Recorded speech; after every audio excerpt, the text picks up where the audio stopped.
Hello, darlings. You've all heard of Marilyn Monroe. Some of you know Bridget Bardot. Well, now it's time for the Cognac show. I said cognac, ooh, ooh. I said cognac, ooh, ooh, ooh. I'm your bubbly blonde, fabulously dressed.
So tonight I have literally about 60 to 90 seconds to be an enabler, to allow you all to walk away tonight with a feeling about American Heart Association that I hope that you will not soon forget. And that is my goal. Welcome back, darlings. I'm Cognac Wellerlane, and we are here at the American Heart Association's Gala in Long Island. It's the 52nd annual Heart Association's Gala. Okay. Tell my audience your story and why you are being honored and what this means to you. First of all, introduce yourself to the camera. I will do. Well, it's a pleasure to be here. My name is Scott Schubach, and I'm actually the chairman of cardiac surgery at Winthrop Hospital. So I'm intimately involved with heart disease, and I've been at Winthrop for the past 25 years, since 1991, 24 years, and I'm a heart surgeon, and I've been a member of the American Heart Association on the board for the last 4 years, and now vice president of the board. And I guess, I'm being honored for the work that I've put in all these years and my association with heart disease. And regarding, I know your Long Island Exchange, I'm a Long Island boy. I grew up in Long Beach High That's School. where I'm from. Long Beach High There School. you go. And then I went really all over the country to the finest places to do my training and surgery and education. But I couldn't think of a better place to come back to as Long Island. And I stumbled upon Winthrop, which used to be Nassau Hospital, not thinking it would be a long-lasting association, and here we are 24 years later. Isn't it remarkable? Remarkable. It's Long Island. First of all, the American Heart is a wonderful institution, providing education, support, science to not only physicians and scientists, but to the community. And it's something that I'm very proud to be part of. Very proud. I'm very proud to be here tonight. It's a wonderful organization. I've been coming for the past few years, and you guys have made so many, you've done so much and accomplished so much. What do you think will be the next thing on the horizon for the American Heart Association? What's the next goal that you guys are trying to achieve? Well, I don't think there's one goal. I think the message is the depth and breadth of the impact of American Heart. We have great new technologies for heart valves. We can take care of people in their 90s that we could never think about taking care of even 5-10 years ago. And that's the dramatic things. But it's really also getting into the community. And we have, as you know, in the United States, smoking, obesity, lifestyle, and it's about education. And you think that it's a mountain that cannot be, crossed. But that's not true. And the American Heart Association is just putting all their efforts. It's not just about the items that create the press, which is the technology. It's getting out to the communities and preventing the problems so they don't need this technology. And I think that's the next frontier. It's not the new gadget. It's getting out and teaching people what's right and wrong about their health. Absolutely, I totally agree. I want you to tell my audience where we could go to find out more information. What is the website? Well, there's American Heart Association. If you just Google American Heart or AHA.org. I think it's heart.org. Or heart.org, but and it'll take you everywhere you need to be. And then for where I am is Winthrop.org, where we provide the latest in cardiovascular care. And I think the association between Winthrop, which is a major sponsor tonight, and me and American Heart, it's an unbelievable relationship that we have. Thank you so much, and congratulations. Well, thank you for speaking with me. Thank you, Doug. Okay, thank you. Is that okay? And don't go away yet, and we'll be back in a moment, darling. Some more interviews right here at the American Heart Association 52nd Gala. Big champagne kisses. Thank you very much. Introduce yourself to the camera, darling. I'm Meryl Kravietz. And you are one of the honorees tonight. You also are a heart survivor. Can you tell my audience the story about what actually happened to you and how you became a survivor? Sure. Growing up, I had a lot of passing out episodes, and no one was really able to diagnose what was causing it. And then at age 37, I was diagnosed with a triple congenital heart defect, which was an arrhythmia, SVT, a leaky valve, and a hole in my heart. I had open heart surgery to fix that, and about 3 years later, on a routine echocardiogram, they saw a clot in the heart. Oh my God. And immediately you have to get treated for that, so they put me on blood thinners. And over the years, I've been diagnosed with 2 blood disorders that can cause clots and strokes. And over the course of a 1-year period, 2 years ago, I had 6 TIAs, which are transient ischemic attacks, where I would lose complete feeling on the left side of my body. And during a couple of those, I also lost my speech. All these episodes that you had, were you terrified every time something like this happened to you? I mean, what was your reaction? I would think I would be terrified. Panic, complete panic. Fortunately, each time it happened. Because it's a transient ischemic attack, it resolves itself within 24 to 48 hours. So I'm still left with a little bit of a deficit, a weakness on my left side, a little bit different left side, right side. You wouldn't know it. You're beautiful. Thank you. And right now, So is your daughter too. and right now I'm on injectable blood thinners that I administer to myself every day so that I stop the TIAs from happening. Now your daughter suffers from the very same thing that you have. She suffers from the fainting episodes, which is caused by vagal syncope.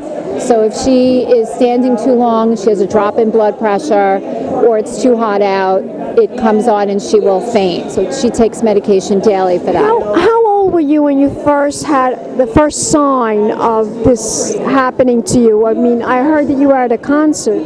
Yeah, I was 12 years old, so I was in 6th grade, and now I'm 20 years old. Oh my God.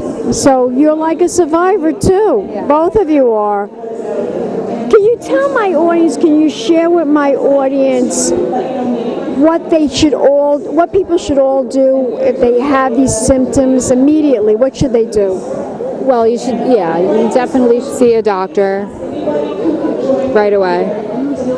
mention it to your doctor, and don't ignore any symptoms, because if you're going to be a martyr about how you feel, if you're not feeling right, you don't know what could really be going on. And especially for women, the risk of heart attack and stroke is so high, and as you I know. heart disease is the number one killer. I know it is. In And America. people think it's cancer, but it's not. Right, it's not. It's heart, and actually the symptoms for men and women are very different. So you might be. My audience, what the symptoms are for women. Men, we kind of know, but women, it's very different. It's really not typical chest pain. The first thing you think of is that you're going to have, typical chest pain. Is it indigestion? Am I having a heart attack? But for a woman, you can get pain in your jaw and your neck. You can get nauseated and feel like you're going to vomit. You can feel dizzy, as if you're going to faint. And all of that can This is so different than a man, what men go through. physiological and anatomical makeup of your body. It's funny. I interviewed Star Jones a couple of years ago when she was at the Heart of the Hamptons ball, and she didn't even realize what was happening to her. And she said to me, "I thought this is a disease that old white dudes get. I had no idea that I was going to have heart disease." If I didn't know what she had, I wouldn't have no idea why I passed out that day. If she never had it, I would have never known. Right. So it is hereditary. It is. It is. Now, how did you come to be here tonight and to receive this award? Who contacted you, and how did this all really come about for you? My husband was hosting a fundraiser, and he donated money to the Heart Association, and Michelle was there, and she saw me, and she said to my husband, what's going on with Meryl that you would make this donation?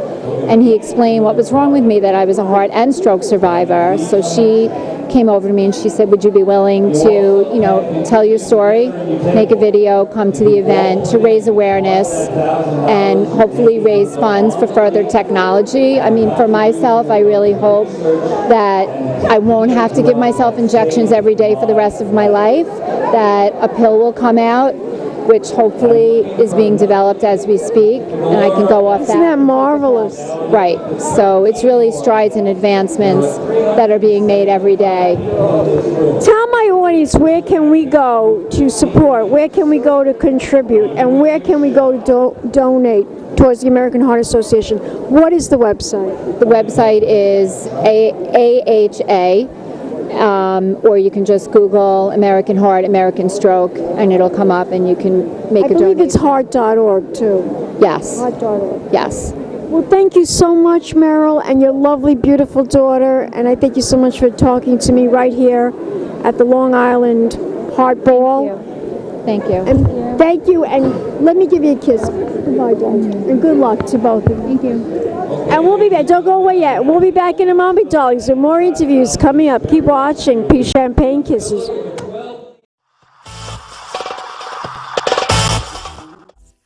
One of a kind girl.